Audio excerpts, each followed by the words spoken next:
अभिनंदन करता हूं प्रधानमंत्री श्री नरेंद्र मोदी जी का, जिन्होंने सौगात मोदी जी के द्वारा एक कार्यक्रम के द्वारा पूरी माइनॉरिटीज़ को, अल्पसंख्यक जितने भी हैं देश के अंदर, सबको एक सौगात दी जा रही है।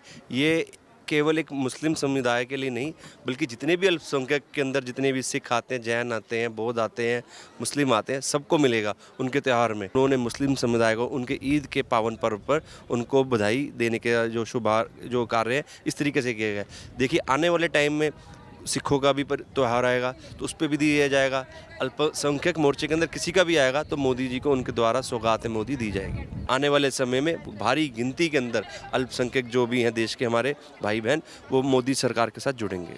मुस्लिम को मेरे को लगता है ओबीसी जी से ज़्यादा खतरा है, क्योंकि फूट डालो शासन करने की राजनीति करते हैं और मुस्लिम वोट के ऊपर राजनीति करते हैं। मैं ओबीसी जी से कहूँगा, आप मुझे अपना एक काम दिखा दें किंतु परंतु के अलावा आपने कभी मुस्लिमों के हक के लिए किया हो, कभी कोई काम नहीं किया होगा। सिर्फ केवल और केवल मुस्लिम भाइयों के कंधे पर रखकर बंदूक चलाते हैं। मुस्लिम भाई भी समझ चुके हैं। ईद के मौके पर प्रधानमंत्री नरेंद्र मोदी के द्वारा सौगाते मोदी की शुरुआत की गई, जिस पर लगातार विपक्षी पार्टियों ने सवाल उठाते हुए ये तक कह दिया कि सौगाते मोदी सिर्फ इसीलिए किया जा रहा है क्योंकि प्रधानमंत्री नरेंद्र मोदी बिहार और बंगाल के चुनावों में मुसलमानों को अपनी तरफ खींचना चाहते हैं। और ये इसी बीच कई तस्वीरें उत्तर प्रदेश और महाराष्ट्र और तमाम राज्यों से सामने आ रही हैं, जहां पर ये जो किटें हैं ये गरीब मुसलमानों को बंटने भी लगी हैं। इसी पूरे मामले पर बात करते हैं। हमारे साथ मौजूद हैं हरजिंदर सिंह सोढ़ी जी, जो खुद एक माइनॉरिटी समाज से आते हैं, सिख समाज से आते हैं। हरजिंदर सिंह सोढ़ी जी, आज जिस तरीके से एक तरफ प्रधानमंत्री नरेंद्र मोदी की ये योजना चलाई गई है सौगाते मोदी, इस पर आप क्या कहेंगे जो अल्पसंख्यकों के लिए है देश की? मैडम, मैं बहुत हार्दिक अभिनंदन करता हूं प्रधानमंत्री श्री नरेंद्र मोदी जी का, जिन्होंने सौगात मोदी जी के द्वारा एक कार्यक्रम के द्वारा पूरी माइनॉरिटीज़ को, अल्पसंख्यक जितने भी हैं देश के अंदर, सबको एक सौगात दी जा रही है। ये केवल एक मुस्लिम समुदाय के लिए नहीं, बल्कि जितने भी अल्पसंख्यक के अंदर जितने भी सिख आते हैं, जैन आते हैं, बौद्ध आते हैं, मुस्लिम आते हैं, सबको मिलेगा उनके त्यौहार में। देखिए, ज़रूरी नहीं है कि मुस्लिम सारे ही अमीर हों, कुछ गरीब भी होंगे। देखिए, जब वो मोदी जी के द्वारा सौगात दी जाएगी, गिफ्ट दिए जाएंगे, तो उसके अंदर कुछ खाने पीने की चीज़ें होंगे, कुछ गिफ्ट होंगे, कुछ पैसे होंगे। हर कोई तो परचेज़ नहीं कर सकता। तो मोदी जी ने सबका साथ सबका विकास के माध्यम से जो उनकी नीति रही है, सबको साथ लेकर चलने के, उन्होंने मुस्लिम समुदाय को उनके ईद के पावन पर्व पर उनको बधाई देने के जो कार्य है इस तरीके से किया गया। देखिए, आने वाले टाइम में सिखों का भी त्यौहार आएगा तो उस पर भी दिया जाएगा। अल्पसंख्यक मोर्चे के अंदर किसी का भी आएगा तो मोदी जी को उनके द्वारा सौगात मोदी दी जाएगी। इसी के साथ जिस तरीके से तमाम राजनीतिक पार्टियां, all India Muslim personal law board भी सवाल उठाकर ये कह रहा है कि अगर प्रधानमंत्री मोदी को सौगात ही देनी है तो वक्फ बोर्ड अधिनियम वापस ले लें। और एक तरफ गृह मंत्री अमित शाह पहले ही कह चुके हैं कि अब बिल वापस नहीं होगा और इसी सदन में ये बिल पेश किया जाएगा। मैडम, मेरे को बताइए, आज तक कितने देश के प्रधानमंत्री रहे? कांग्रेस ने कितने साल देश पर राज किया? कभी उन्हें मुस्लिम समुदाय के लिए अच्छा सोचा? पहली बारी हमारे देश के प्रधानमंत्री, माननीय प्रधानमंत्री जी ने ऐसा कार्यक्रम किया है। देखिए, ये तो वोट बैंक की राजनीति कर रहे हैं वक्फ बोर्ड के नाम पर। कभी इन्होंने मुस्लिम समुदाय के लिए सोचा? कभी उनकी पढ़ाई के लिए, लिखाई के लिए, कुछ अच्छे काम के लिए सोचा है? नहीं सोचा।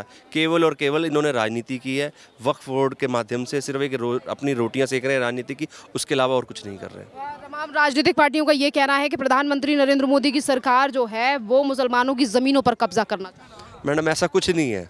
ये सिर्फ झूठ बोल के उनके अंदर डर का माहौल पैदा करना चाहते हैं ताकि वोट बैंक की राजनीति अपनी तरफ की जाए। आज के टाइम में मुसलमान भाई भी हमारे बहुत ज़्यादा समझदार हो चुके हैं।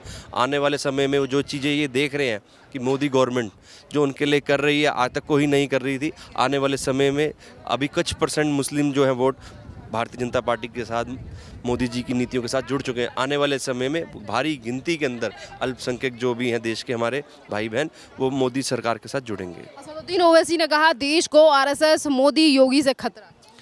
देश को ना मोदी जी से खतरा है, ना आरएसएस से खतरा है। मुस्लिम को मेरे को लगता है ओबीसी जी से ज़्यादा खतरा है, क्योंकि फूट डालो शासन करने की राजनीति करते हैं और मुस्लिम वोट के ऊपर राजनीति करते हैं। मैं ओबीसी जी से कहूँगा, आप मुझे अपना एक काम दिखा दें किंतु परंतु के अलावा आपने कभी मुस्लिमों के हक के लिए किया हो, कभी कोई काम नहीं किया होगा। सिर्फ केवल और केवल मुस्लिम भाइयों के कंधे पर रखकर बंदूक चलाते हैं। मुस्लिम भाई भी समझ चुके हैं कि जो ओबीसी जी हैं केवल और केवल उनको वोट बैंक की राजनीति के लिए यूज़ करते हैं।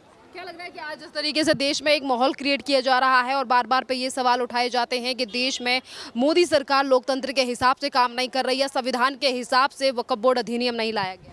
मैडम, जो मोदी गवर्नमेंट है वो संविधान के स्वरूप से ही काम कर रही है।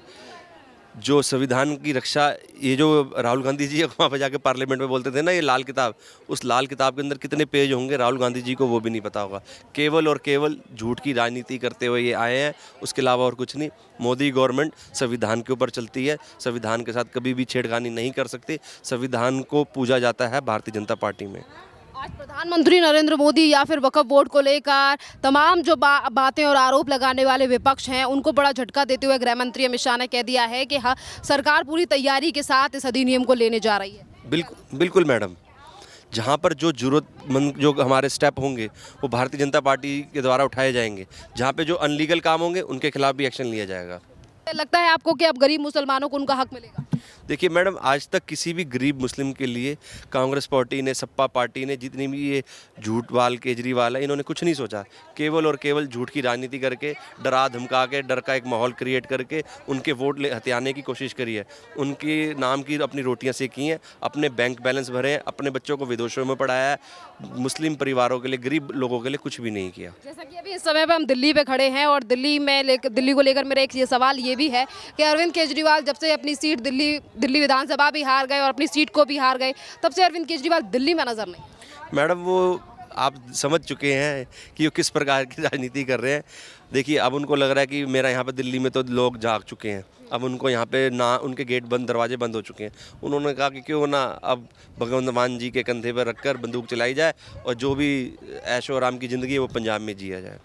तो अब पंजाब की जनता फिर से एक बार चुनाव आएंगे तो जिस तरीके की चीज़ें आज पंजाब और दिल्ली में सामने आ रही हैं, दिल्ली में लगातार जो भ्रष्टाचार सामने आ रहे हैं, क्या इन तमाम चीज़ों को देखते हुए पंजाब की जनता भी आम आदमी पार्टी पर फिर एक बार भरोसा करेगी? वैसे तो अरविंद केजरीवाल कह रहे हैं कि हमारे द्वारा जो बजट पेश किया गया वो बहुत ही बढ़िया है, हमने पंजाब का विकास किया है, पर असलियत की जो स्थिति है वो सबके सामने। मैडम, कोई विकास नहीं किया कि दिल्ली के अंदर 2500 रुपये की उस जो हमारा वादा था उसके ऊपर उंगली उठा रहे हैं। आप अपने गिरेबान में झांकिए। आपने जब पंजाब के अंदर चुनाव थे, महिलाएं, हमारी जो बहनें थी पंजाब की, उनको वादा किया था कि हम हज़ार रुपये आपके अकाउंट में देंगे। आज 2 साल से ऊपर हो चुके हैं, किसी के अकाउंट में नहीं आया। पंजाब की जनता भी जागरूक हो चुकी है। आने वाले चुनावों के अंदर भारतीय जनता पार्टी को पंजाब के विकास के लिए बहुत बड़े मार्जिन में वोट देगी और जिताएगी। बहुत बहुत धन्यवाद सोडी जी। ने सीधे तौर पर कह दिया है कि इसी सदन के दौरान हम वक्फ बिल को पेश करेंगे और वहीं दूसरी तरफ तमाम जो प्रोटेस्ट किया जा रहा है all India Muslim personal law board के द्वारा, वहां कहा जा रहा है कि मुसलमानों की ज़मीन पर कब्जा करना चाहती है मोदी सरकार। क्या कहेंगे सर आप? देखिए, मेरे अनुसार तो वास्तविकता जो है इसके बिल्कुल विपरीत है, उलट है। मोदी सरकार गरीब मुसलमानों के वो कैसे कब्जा करेगी? उल्टा हो ये रहा है, जो एक आम मुस्लिम के खैर ख्वाह बन रहे हैं, उनके शुभचिंतक बन रहे हैं, वो असल में इनको दीमक की तरह खा रहे हैं। देखिए, अपुष्ट खबर है, मैं इसकी पुष्टि नहीं करता, लेकिन मैंने कोई 1 महीना पहले, 1-1.5 महीना हो गया होगा, एक चैनल पर आ रहा था कि उसमें ये था कि भाई जो बड़े बड़े मुस्लिमों के जो नेता हैं, इन लोगों ने हज़ारों वर्ग मीटर भूमि जो वक्फ के नाम पे कब्जा रखी है, और इनको ये डर है कि यदि वक्फ अमेंडमेंट बिल आ गया तो फिर जो है इनकी सारी भूमि की इंक्वायरी होगी और इनके हाथ से निकल जाएगी। और वैसे जैसे कई नेताओं के उन्होंने नाम उस टाइम लिए थे, बट मैं इसकी पुष्टि नहीं कर सकता हूं, क्योंकि उसके बाद अब वो खबर को दबा दिया गया, या वो खबर दब गई, या वो खबर की पुष्टि नहीं हो पाई, या वो खबर गलत थी, इसमें मैं कुछ कहना नहीं चाहूँगा। परंतु मेरे अनुसार अमित शाह सर को, भारत सरकार को इस चीज़ की जांच जरूर करानी चाहिए कि ये जो कुछ तथाकथित मुस्लिम नेता जो अपने आप को इनका शुभचिंतक बताते हैं, कि बोलते हैं कि हम आम मुस्लिम की आवाज़ हैं, जिसको मैं बिल्कुल नहीं मानता। मैं समझता हूँ ये अपनी स्वार्थपरक राजनीति करते हैं, अपने स्वार्थ के लिए।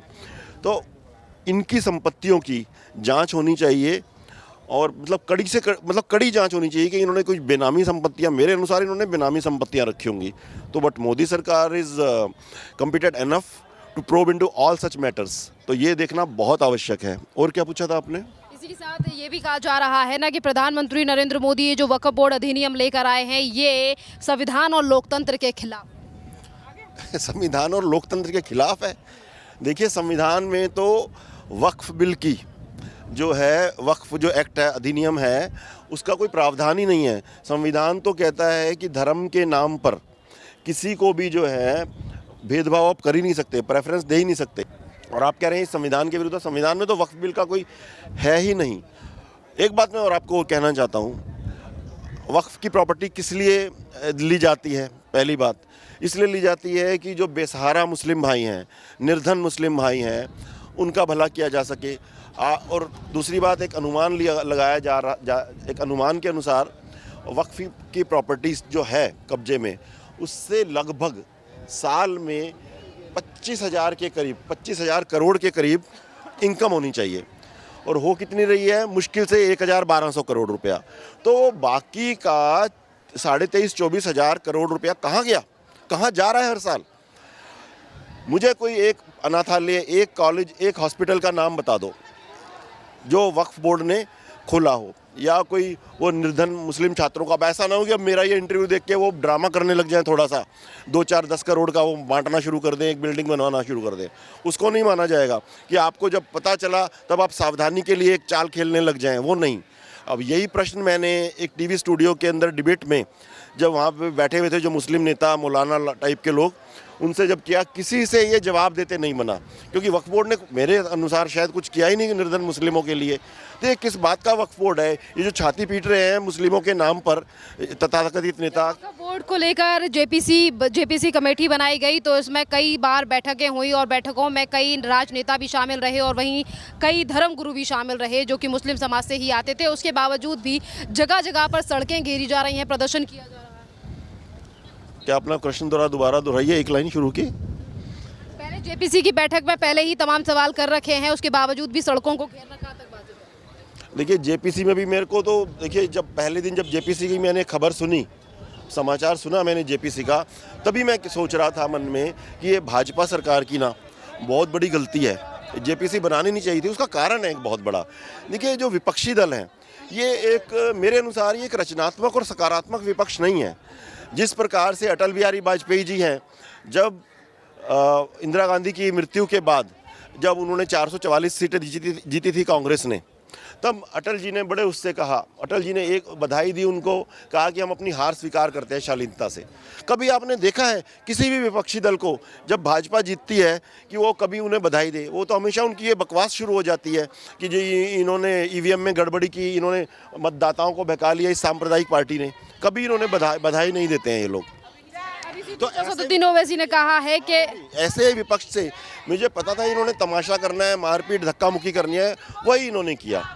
तो मेरे अनुसार तो इनको, ये विपक्ष अगर वैसा सकारात्मक रचनात्मक होता तो कोई बात नहीं थी, फिर तो मैं हर कदम पे इनका भी साथ देता कि हाँ ये ठीक कह रहे हैं। परंतु ये मेरे अनुसार हर तरह से गलत है। ये एक यूरोपियन देश होते हैं जहाँ विपक्ष की भी एक बड़ी रचनात्मक भूमिका होती है, जो विकसित देशों में, वो भी देश से प्यार करते हैं। लेकिन यहाँ तो सिर्फ ये है कि किसी भी तरह से अगर सत्ता हथिया के 5 साल हमें भ्रष्टाचार करना है। जहाँ तक विपक्ष की बात है, देख लो इनका कौन सा नेता घोटालों में नहीं फंसा हुआ। अगर इन्हें एक ईंट भी लगाई नहीं है तो पहले ये ढूंढते हैं कि सबसे ज़्यादा कमीशन कहाँ से मिलेगी, कौन से ठेकेदार से। ये तो इनके हाल है। तो ऐसे विपक्ष की जेपीसी बनानी ही नहीं थी। इसी के साथ गृह मंत्री अमित शाह ने सीधे तौर पे जो कहा है कि अब जल्द ही वक्फ बोर्ड अधिनियम को लागू किया जाएगा, और वहीं असदुद्दीन ओवैसी का कहना है कि मोदी, योगी और आरएसएस देश के लिए खतरा है। इस पर क्या कहेंगे? देश के लिए खतरा है। ये कह दिया उन्होंने। मुझे तो ये समझ नहीं आता है कि इनका इतना साहस कैसे होता है। ये हिंदू बहुल देश है, हिंदू इस देश का प्राण है, और सभी जो पंथों और धर्मों के जो लोग रहते हैं, हिंदू उनका बड़ा भाई है, ठीक है। तो सबको एक सकारात्मक और रचनात्मक भूमिका निभानी चाहिए, सभी धर्म के लोगों को, चाहे वो सिख हो, ईसाई हो, मुस्लिम हो, पारसी हो, जो भी हो। और ये क्या चल रहा है कि वो हिंदू को कोई भी गाली दे देता है, किसी, उसकी कैसे हिम्मत होगी असदुद्दीन ओवैसी के भाई की कि 15 मिनट के लिए हाथ खोल दो, पुलिस के हाथ बांध दो, फिर हम दिखाते हैं करके। अरे ये क्या है? मेरे अनुसार जैसे विकसित देशों में होता है कि भाई ये कानून, अगर कोई और देश होता तो असदुद्दीन ओवैसी का भाई सिर्फ इस बात के लिए उसको 50 साल की जेल होती कम से कम, वो वहीं मर खप जाता वो अंदर ही।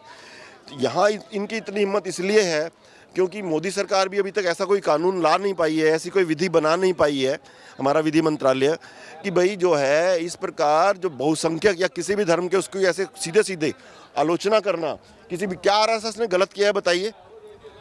आरएसएस देशभक्ति का ऐसा संगठन है जिसके कारण ही मोदी जी जो हैं वो सुख पाते हैं। मोदी जी हैं, अमित शाह हैं, इनके जैसे नेता देश को आगे बढ़ाने में, इंफ्रास्ट्रक्चर डेवलप करने में, इकोनॉमी को आगे बढ़ाने में, गरीबों की मदद करने में सुख पाते हैं, ना कि अपनी जेबें भरने में। जैसे केजरीवाल भी आया था इसी उसके साथ कि भाई मैं सेवा करूंगा, परंतु उनको समझ में आ गया भाई ये बड़ा मुश्किल काम है, क्योंकि उन्होंने आरएसएस के मूल्य उनके अंदर नहीं है, उनके डीएनए में नहीं है।